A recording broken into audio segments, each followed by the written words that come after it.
10 minutes? 10 minutes. 10 minutes, ma'am.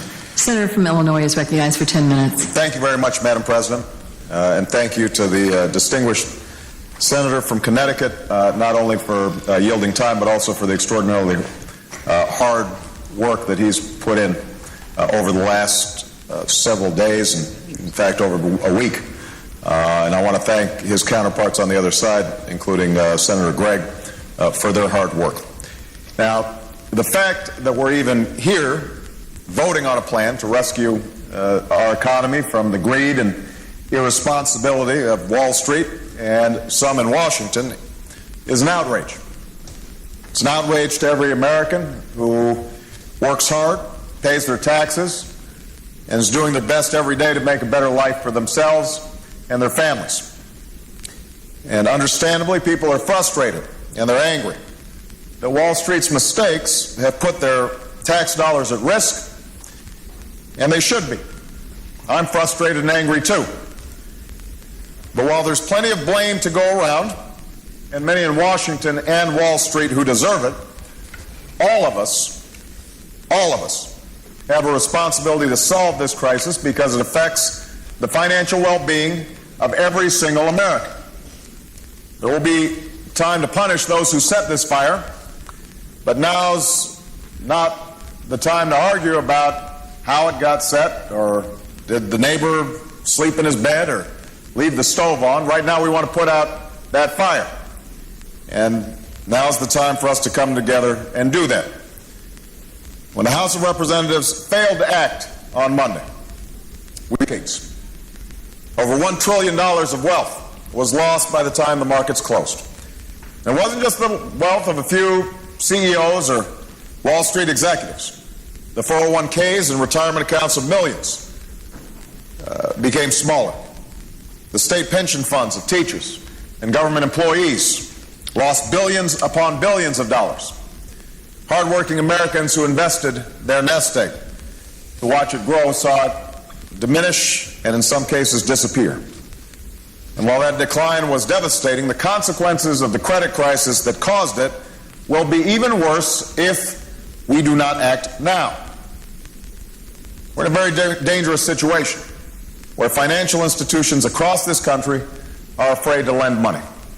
And if all that meant was the failure of a few banks in New York, that would be one thing. But that's not what it means. What it means is if we don't act, it will be harder for Americans to get a mortgage for their home, or loans they need to buy a car, or send their children to college.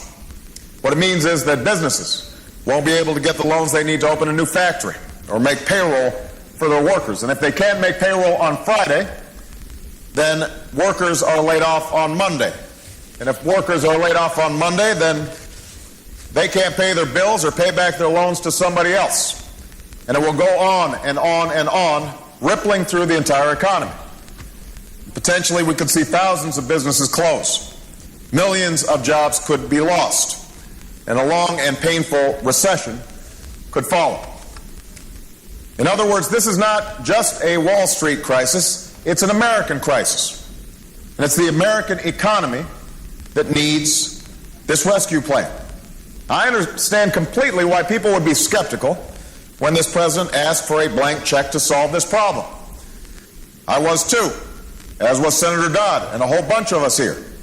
And that's why over a week ago I demanded that this plan include some specific proposals to protect taxpayers, protections that the administration eventually agreed to, and thanks to the hard work of Senator Dodd and Republican counterparts like Senator Gregg, we here in the Senate have agreed to, and now hopefully the House will agree to as well. Let me just go over those principles. Number one, I said we needed an independent board to provide oversight and accountability for how and where this money is spent at every step of the way.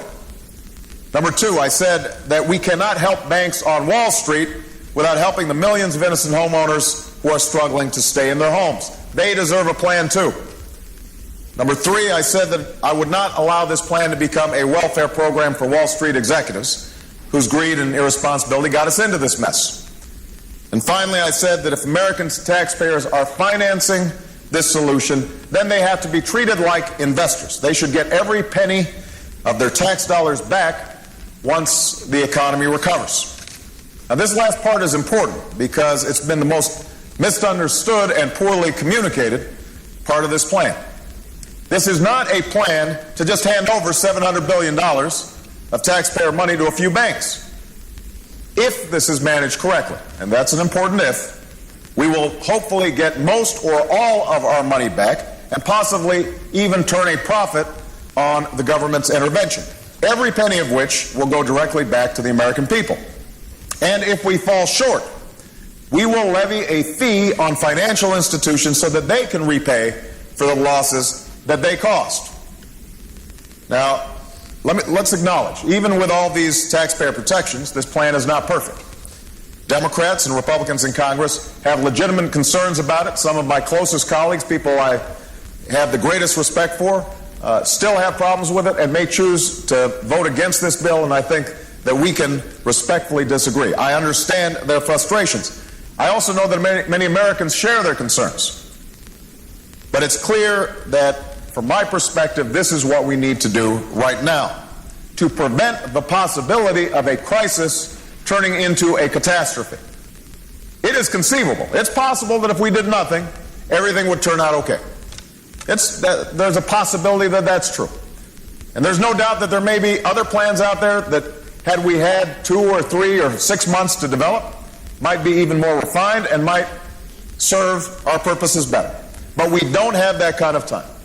And we can't afford to take a risk that the economy of the United States of America, and as a consequence the worldwide economy, could be plunged into a very, very deep hole. So to Democrats and Republicans who've opposed this plan, I say, step up to the plate. Let's do what's right for the country at this time, because the time to act is now. I know many Americans are wondering what happens next. And passing this bill can't be the end of our work to strengthen our economy. It must be the beginning. Because one thing I think all of us who may end up supporting this bill understand is that even if we get this in place, we could still have enormous problems and probably will have big problems in the economy over the next several months and potentially longer. Because the fact is that we have seen some mismanagement of the fundamentals of the economy for a very long time, and we are not going to dig ourselves out of that hole immediately. So this is not the end. This is the beginning. As soon as we pass this rescue plan, we need to move aggressively with the same sense of urgency to rescue families on Main Street who are struggling to pay their bills and keep their jobs. They've been in crisis a lot longer than Wall Street has. I said it before and I say it again. We need to pass an economic stimulus package that will help ordinary Americans cope with rising food and gas prices, that can save 1 million jobs rebuilding our schools and roads and our infrastructure, and help states and cities avoid budget cuts and tax increase. A plan that would extend expiring unemployment benefits for those Americans who lost their jobs and cannot find new ones. That's the right thing to do at a time when consumer confidence is down and we are in great danger of slipping into a big recession. We also must do more in this rescue package in order to help homeowners stay in their homes. I will continue to advocate bankruptcy reforms. I know my colleague from Illinois, Dick Durbin, has been a strong champion of this, as have many. It is the right thing to do to change our bankruptcy laws so that people have a better chance of staying in their homes and we're not seeing communities devastated all across the country. And we should encourage Treasury to study the option of buying individual mortgages like we did successfully in the 1930s. And finally, while we all hope that this rescue package succeeds, we should be prepared to take more vigorous actions in the months ahead to rebuild capital if it's necessary. And just as families are planning for their future in tough times, Washington's going to have to do the same. Runaway spending and record deficits are not how families run their budgets. It can't be how Washington handles people's tax dollars. So we're going to have to return to the fiscal responsibility we had in the 1990s. And the next White House and the next Congress is going to have to work together to make sure that we go through our budget, we get rid of programs that don't work, that we make the ones that do work better and cost less. With less money flowing into the Treasury, some useful programs or policies might need to be delayed. And some might need to be stretched out over a longer period of time. But there are certain investments in our future that we cannot delay, precisely because our economy is in turmoil. Mr. President, I've exceeded the time a little bit. I would like unanimous consent for a couple of more minutes. Does he like that? Is there objection? Seeing no objection. Thank you. There are certain investments in our future that we can't delay precisely because the economy is in turmoil. We can't wait to help Americans keep up with rising costs and shrinking paychecks, and we're going to do that by making sure that we are giving our workers a middle-class tax cut. We can't wait to relieve the burden of crushing health care costs. We can't wait to create millions of new jobs by rebuilding our roads and our bridges and investing in broadband lines in rural communities and fixing our electricity grid so we can get renewable energy to population centers that need them. We need to develop an energy policy that prevents us from sending $700 billion a year to tyrants and dictators for their oil. We can't wait to educate the next generation of Americans with the skills and knowledge they need to compete with any workers anywhere in the world. These are the priorities we cannot delay. Let me just close by saying this. I do not think this is going to be easy. It's not going to come without costs. We are all going to need to sacrifice. We're all going to need to pull our weight, because now more than ever, we are all in this together. That's part of what this crisis has taught us, that in the end of the day, there's no real separation between Wall Street and Main Street. There's only the road we're traveling on as Americans, and we will rise or fall on that journey as one nation and as one people. I know that many Americans are feeling anxiety right now about their jobs, about their homes, about their life savings. But I also know this, that we can steer ourselves out of this crisis. We always have. During the great financial crisis of the last century, in his first fireside chat, FDR told his fellow Americans that there is an element in the readjustment of our financial system more important than currency, more important than gold, and that is the confidence of the people themselves.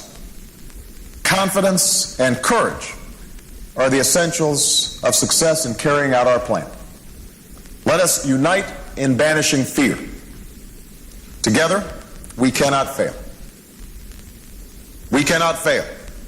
Not now, not tomorrow, not next year. This is a nation that's faced down war and depression, great challenges and great threats. And at each and every moment, we have risen to meet up these challenges.